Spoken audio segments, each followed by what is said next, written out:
ආයිබෝවන් අද අපි සතුට ගැන කතා කරමුද? කෙනෙකුට හදවතට දැනෙන සතුටේ ප්‍රමාණය අපිට මනින්න බැහැනේ. මිනිසාගෙන් මිනිසාට සතුට උපයා ගන්න ක්‍රමය වෙනස්. කෙනෙකු වේදනාවට පත් කරලා සතුට වෙන මිනිසුන් ඔබ දැකලා තියෙනවද? එක අයගේ මනෝභාවයන් මත ඔවුන් සතුට උපයා ගන්නා ප්‍රමාණය සහ සතුට විඳින ක්‍රමය වෙනස්. පොදුවේ ගත්තහම හොඳ රැකියාවක්, මිතුරන්, ආදායම් මාර්ග, ආදරය, සුන්දර රූපයක් ආදී බොහෝ කාරණා හරහා අපි අපේ ජීවිතයට සතුට ළඟා කරගන්න උත්සාහ කරනවා. නමුත් එහෙම ලබා ගන්නා සතුට අපිට දීර්ඝ කාලිනව පවත්වා ගන්න බෑ. මොකද සතුට කියන්නේ ඒකාකාරී දෙයක් නෙවෙයි. එක කාලයක් සමග වියකිලා යන දෙයක්. කොහොමත් මේ හැම දෙයක්ම ඔබේ ජීවිතයට ඔබට ලැබිලා තිබෙද්දිත් ඔබ ඔබේ සතුට නසා ගන්නවා කිව්වොත් ඔබ මා සමග එකඟ වෙනවද? එහෙනම් බලන්නකෝ. ඇයි මටම මෙහෙම වෙන්නේ කියලා ඔබට නිතරම හිතෙනව නේද? එතකොට මොකද දන්නවද වෙන්නේ? එසැනින්ම ඔබේ සතුට ඔබකින් ගිලිහිලා ඈතට යනවා. තේරුම් ගන්න. ජීවිතේ බාධක ගැටලු අපි හැමෝටම ලැබෙනවා. ඒවට සතුටින් මුහුණ දෙන්න. ඒවා ඔබට පමණක් උරුම වෙන දේවල් නෙවෙයිනේ. ඒක තමයි මේ ලෝකේ ධර්මතාවය. ඒ නිසා සතුට සොයාගත යුතු වන්නේ තමා විසින්මයි. ඒ වගේම විශාල බලාපොරොත්තු වලින් ජීවිතය ගොඩක් පුරව ගන්න එපා. ඉලක්ක ඇති කර ගැනීම හොඳයි. නමුත් සෑම විටම ඒ වතුරට කොටු වෙමින් ගිලෙමින් ඒවා පසුපස හඹා යන්න උත්සාහ කරන්න එපා. එතකොට ඔබේ සතුට සැනසීම නැති වෙලා යාවි. මොකද මේ ලෝකේ වෙන නොවන දේවල් පාලනය කරන්න අපිට බැහැනේ. ජීවිතය කියන්නේ විඳින්න ලැබුණු දෙයක් මිසක් විඳවන්න ලැබුණු දෙයක් නෙවෙයි. තව කාරණාවක් කියන්නම්. ඔබ අන් අය සමග සසඳන්න එපා. මිනිසුන් එකිනෙකාට වෙනස් කියලා මම මුලිනුත් කිව්වනේ. ඔවුන්ගේ හැකියාවන්, සිතුවිලි, ගමන් මාර්ග වෙනස්.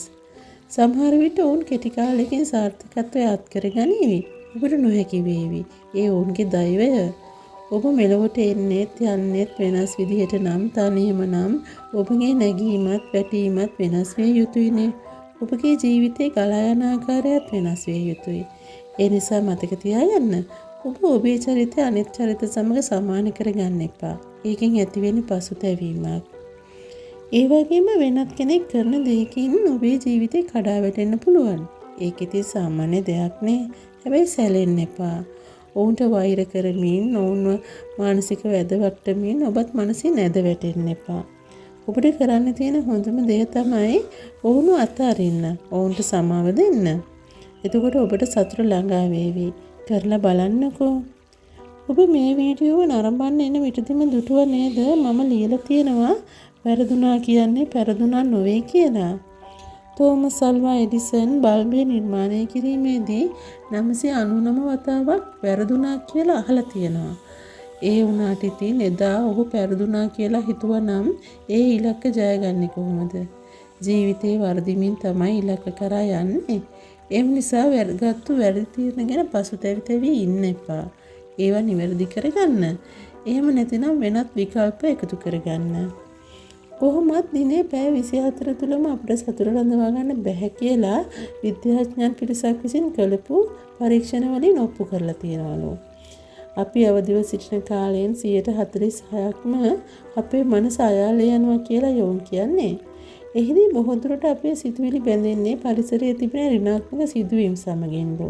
එසේ වීමට හේතුව ලෙස ඔවුන් කියන්නේ වසර මිලියන ගණනක් සිට පරිණාමය වුණු පිරිසක් ලෙස අපිට පවතින ඍණ මානසිකත්වයක් කියලයි. වනසතුන්ගේ තර්ජන ස්වභාවික විපත් නිසා හෙට දවසේ නොමරී ජීවත් වෙන්නේ කොහොමද කියන ඍණාත්මක අභියෝගය තමයි අපිට තිබිලා තියෙන්නේ.